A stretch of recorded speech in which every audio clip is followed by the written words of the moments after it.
అదేమిటన్నా అలా అరిచావు? అదేమిటమ్మా నువ్వు ఇక్కడ ఉన్నావు? అవును, ఈ సమయంలో మీరిద్దరు పడుకోకుండా ఇక్కడ నిలబడ్డారేమిటి? అసలు నువ్వు ఇక్కడ ఎందుకు నిలబడ్డావని అడుగుతుంటే మమ్మల్ని ప్రశ్నలు వేస్తావేంటి? నేను నిద్రపోతున్నాను. ఇంతలో మొహం కాలిపోయిన స్త్రీ ఒక ఆవిడొచ్చింది. వారం రోజుల్లో నువ్వు రాజుని పెళ్లి చేసుకోకపోతే మీ నాన్నను చంపి శవాన్ని పీక్కు తింటానని చెప్పింది. భయమేసి నేను ముసుగేసుకొని వచ్చాను. అవును, ఈ దెయ్యానికి ఆ రాజుగాడికి ఏమిటి సంబంధం? సంబంధం ఏదైనా వెంటనే పెళ్లి చేసేయటం మంచిది. ఆ రాజుగాడు ఒప్పుకోడేమో. ఒప్పుకోకపోతే బతిమాలు, అప్పటికీ ఒప్పుకోకపోతే చేతులు పట్టుకో, ఇంకా ఒప్పుకోకపోతే కాళ్ళైనా పట్టుకోడాడి. నేను చచ్చిన పట్టుకోను. నువ్వు పట్టుకోకపోతే నా కడుపులో పెరుగుతున్న బిడ్డకి నాన్న ఎవరని చెప్పుకోను డాడీ.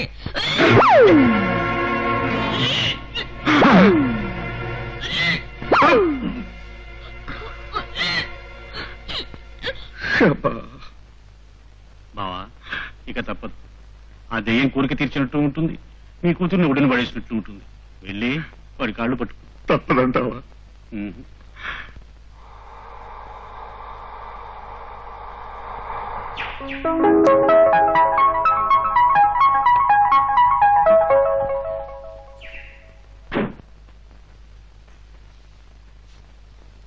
రాజు, రాజు,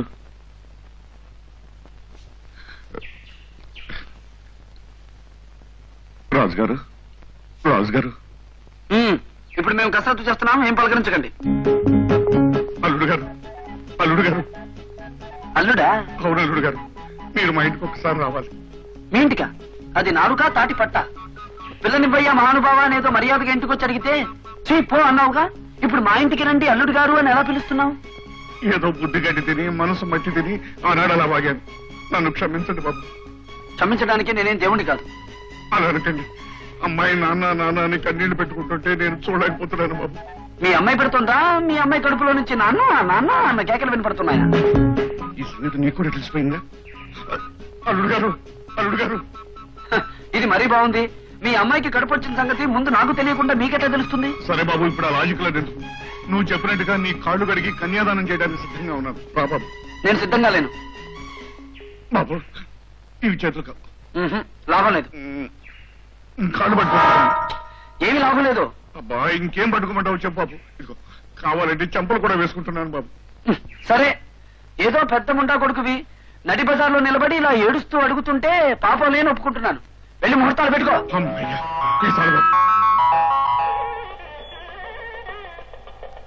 అయ్యా, లగ్న సమయం మించిపోతున్నది. పెండ్లి కుమారుడు ఎక్కడా?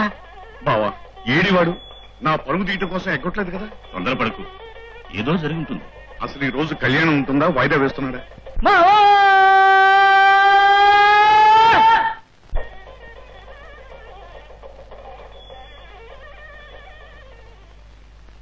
మాంగళ్యం తంతునానేన. ఎవరిని అడిగి పెళ్లి చేసుకుంటున్నావు? ఎవరివే నువ్వు? నిన్ను అడిగి మేము పెళ్లి చేయాలా? ఈ సంబంధం మాకు నచ్చి పెళ్లి చేస్తున్నాం. మాకు నచ్చింది, అందుకే దీన్నిచ్చి పెళ్లి చేయాలొచ్చాం. ఒరే కన్నయ్య, నువ్వు కూడా వీళ్ళతో కలిసి నాటకం ఆడుతున్నావా? నాటకాలు ఏంటండి, వీళ్ళిద్దరూ చట్టాపట్టాలు వేసి తిరిగారు. చెట్ట చివరికి ఇప్పుడు తల్లి కాబోతుంది. ఇదేమిటయ్యా బాబు, నా కూతురు కూడా వీడి మూలంగా తల్లి కాబోతోంది. ఇద్దరు ఆడపిల్లలకు ఒకేసారి అంగం చేసిన వీడిని నీ అల్లుడు చేసుకుంటావా? అట్ట నోరు మూసుకుని కూర్చుంటావేం బావా? లే, నువ్వు లేవకపోతే దాన్ని లేపేసి ఆ పేట్ల మీద వచ్చి నేను కూర్చుంటాను. ఏమండి, మీరే నా సర్వస్వం. బావా నువ్వే నా సర్వస్వం. ఏమండి, మీరే నా సర్వస్వం. బావా నువ్వే నా సర్వస్వం. ఏమండి, మీరే నా సర్వస్వం. చెయ్యాలని చేయలేదు రాణి, నాకు ఆడవాళ్ళంటే కొంచెం వీక్నెస్. అందుకని దాని బతుకులో నిప్పులు పోస్తావా? ఏమిటండి అలా అరుస్తారు? ఎంతమంది ఒక అమ్మాయికి ద్రోహం చేసి ఇంకో అమ్మాయిని పెళ్లి చేసుకోలేదు? ఎవడు కన్నాడో గాని నీ బాబు కూడా ఇలాంటి చండాల పని చేసి ఉంటాడు. అందుకే నీకు ఇలాంటి దరిద్ర బుద్ధి వచ్చి పడింది. అల్లుడు గారు, ఇదేమీ బాగోలేదు. కావాలంటే మీ పేదవాళ్ల పట్ల ఒక హాస్పిటల్ కట్టించమంటే కట్టిస్తాను. నువ్వు మాత్రం దీని మెడలో 3 ముళ్ళు కట్టు. నీళ్ళు పడదావు. తాళి కట్టావో తాటలు రేగిపోతాయి. రే పెళ్లి కొడుకుని తీసుకురండి రా. మామగారు రక్షించండి. మామగారు రక్షించండి. డాడీ ఆయన్ని కాపాడు. నీ పొంద పడతాను. నోరు మూసుకుని ఇంట్లో పడి ఉండు.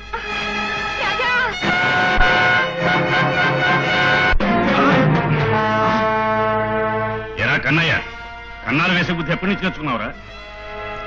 నిన్నటి దాకా మా ఇంటి కుక్కలాగా మా ఎంగిలి బతుకులు తింటూ ఇవాళ పాకల దగ్గరికి వెళ్ళి అక్కడ తోపుతున్నావేరా? మీ అసలు రంగు బయటపడింది. నా మనసు మారిపోయింది. ఏమిట్రా మా అసలు రంగు? రాజు ఎవడో మీకు తెలుసు, అతన్ని కన్నదెవరో మీకు తెలుసు. అతన్ని తప్పించేయాలని నన్ను రెచ్చగొట్టారు. ముకుందరావు, కన్న కొడుకునే చంపించేయాలనుకున్న నువ్వు నన్ను బతకనిస్తావా? అందుకే నీకు దూరమయ్యాను. కన్న కొడుకు? అవును, రాజు నీ కన్న కొడుకు.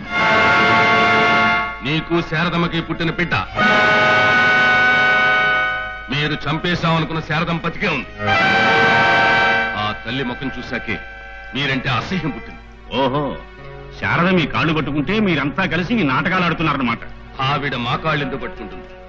నీ చేత ఆవిడ కాళ్ళు పట్టిస్తాన్ని మా రాజు శబరం చేశాడు. ఏడిశాడు. వాడి సంగతి తర్వాత చూస్తారు కానీ రై ముందు వీళ్ళకి కలిసి కథనివ్వకండి. ఆగండి, అతను వెళ్ళమండి. బావా, నా మాట విను. రై వెళ్ళరా, వెళ్ళి. వాడిని ఎందుకు వదిలేశావు? అది కాదు బావా, ఎంత లేదన్నా శారద నీ భార్య, రాజు నీ కొడుకు. నీ కొడుకు నా అల్లుడు కావడం కంటే నాకు అదృష్టం ఏముంది? చిచ్చి, నువ్వు వాడిని అల్లుని చేసుకోగలవేమో కానీ నేను మాత్రం కొడుకుగా చూడలేదు. ఏ ఊళ్ళో లాయర్గా నేను పేరు ప్రతిష్టలు గడించాను, ఆ ఊళ్ళోనే రిక్షా తప్పుకుని బతుకుతున్న ఒక వెధవ నన్ను నాన్న అంటే సహించగలనా? ఒకరోజు శారదను చంపమని నీతో చెప్పాను, నీకు చేతగాలేదు. ఈ రోజు నేను ఆ పని చేసి చూపిస్తాను చూడు.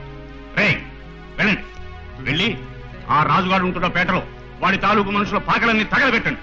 రేపటి నుంచి అది రిక్షా పేట కాకూడదు, వల్లకాడు కావాలి. వెళ్ళండి.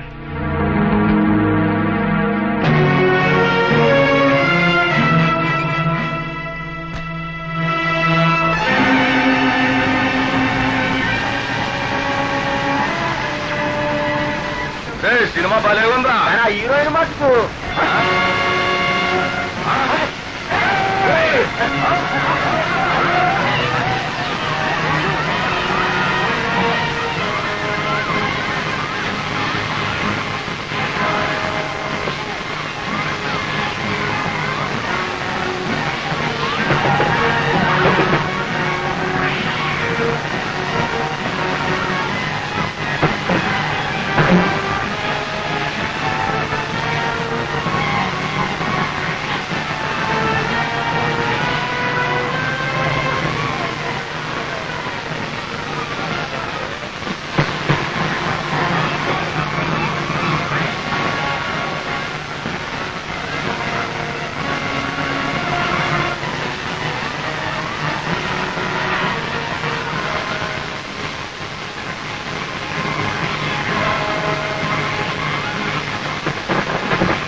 బాధపడకు బావా.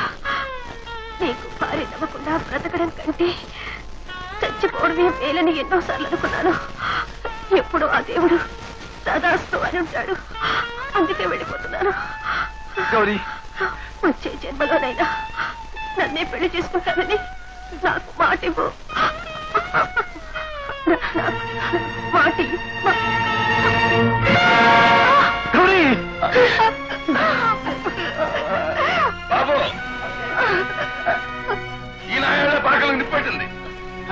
చెప్పండి రా, మిమ్మల్ని పని చేయమని పంపించవరు. రిక్షావాడు నా కొడుకు నేను చెప్పలేను, వెంటనే చంపిరండి ముకుందం గారు పంపించారు. ముకుందం, ఈ రోజు అంతం చూసే నా పగను నువ్వు రుచి చూస్తావు. అంకుల్, ఆ రిక్షా వాళ్ళు ఇంటి మీద పడుతున్నారు. నలభై మీరు మనసు మార్చుకోకపోతే మిమ్మల్ని శవాలుగా మార్చి ఆ రిక్షాలోనే ఊరేగిస్తారు. పళ్ళు రాళ్ళు కొడతా. బావా, నువ్వురా. రండి.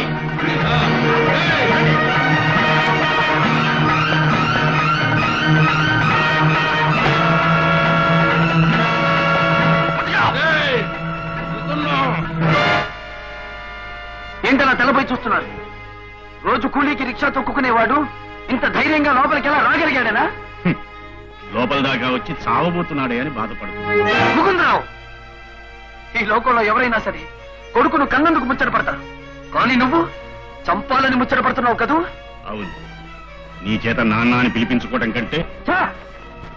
నిన్ను నాన్న అని పిలిస్తే ఆ పేరుకున్న పవిత్రత మట్టిలో కలిసిపోతుంది. రోజు రోజుకి వయసుతో పాటు పాపాలను కూడా పెంచుకుపోతున్న మీ ఆట కట్టించడానికే నేను పల్లాటి పులిగా మారి మీ మనశ్శాంతిని దూరం చేశాను. అయినా మీకు బుద్ధి రాలేదు. అందుకే ఈ రోజు ఆఖరి గుణపాఠం చెప్పడానికి వచ్చాను. మిమ్మల్ని ఇద్దరిని ఇక్కడే మీరు నమ్ముకున్న ఈ అంతస్తుల మధ్య సజీవ సమాధి చేయడానికి వచ్చాను. ఇంకొక అడుగు ముందుకు వేశావా నీకు సమాధి కట్టించి వెళ్ళవలసి వస్తుంది. పద, అందరూ కలిసి గదిలో పదండి. పదండి. పదండిరా. కాంచీబా,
వాడి మీద నుంచి పని.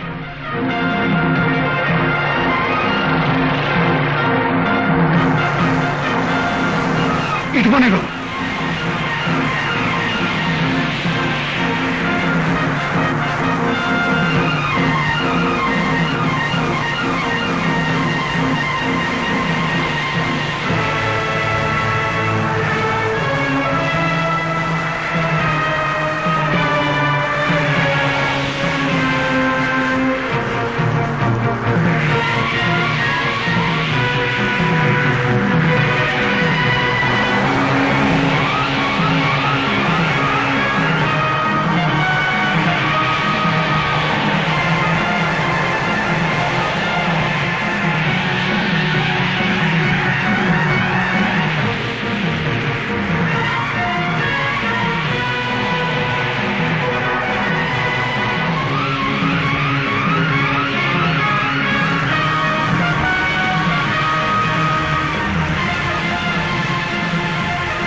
తండ్రిని చంపాడని చరిత్ర చెప్పుకున్నా, హత్య చేసినందుకు చట్టం నాకు ఉరిశిక్ష విధించిన నాకేమీ భయం లేదు. నా తల్లి ఇన్ని సంవత్సరాలుగా అనుభవిస్తున్న ఆవేదనకు నువ్వు ప్రతిఫలాన్ని అనుభవించాల్సిందే. ఇదిగో బాబు,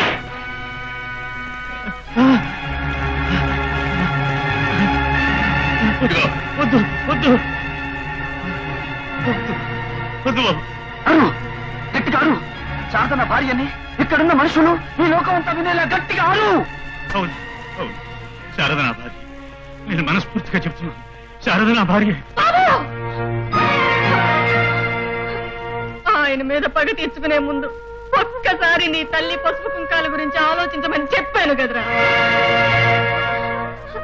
నేను ఈ దేశంలో పుట్టిన ఆడదాన్నిరా. భర్త కంటే ముందు మట్టిలో కలిసిపోవాలని త్రికరణ శుద్ధిగా కోరుకుంటున్న మామూలు ఆడదాన్నిరా. నాకు పతి భిక్ష పెట్టున్నాయనా. చూసావా, నువ్వు రాక్షసుడు అని తెలిసి నీపై అనురాగం పెంచుకున్న ఆ తల్లి ముఖం చూసావా? మీరు చేసిన దుర్మార్గానికి నా తల్లి ముఖమే వికృతంగా మారిపోయింది. కానీ ఆమె అలా చేసిన మీ గుండెలు ఇంకా వికృతంగా ఉంటాయి. శారద, నన్ను క్షమించు శారద. నేను తండ్రినని రాజు ఒప్పుకునే స్థితిలో లేడు. నువ్వైనా క్షమించమని చెప్పు. బాబు, నన్ను మామయ్య అని పిలవకపోయినా నా కూతురు మాత్రం నీ భార్యగా చూసుకో. నా తప్పులు క్షమించు. బాబు, నువ్వు నన్ను నాన్న అని పిలవకపోయినా నా కొడుకు. రిక్షా లాగి బతికే ఈ రాజే నా కొడుకని ఇంతమంది ముందు ఒప్పుకుంటున్నాను. శారద, నిన్ను భార్యగా అంగీకరించాలన్న తృప్తి నాకు మిగిలింది. అంతే చాలు. బాబు నాన్న, బాబు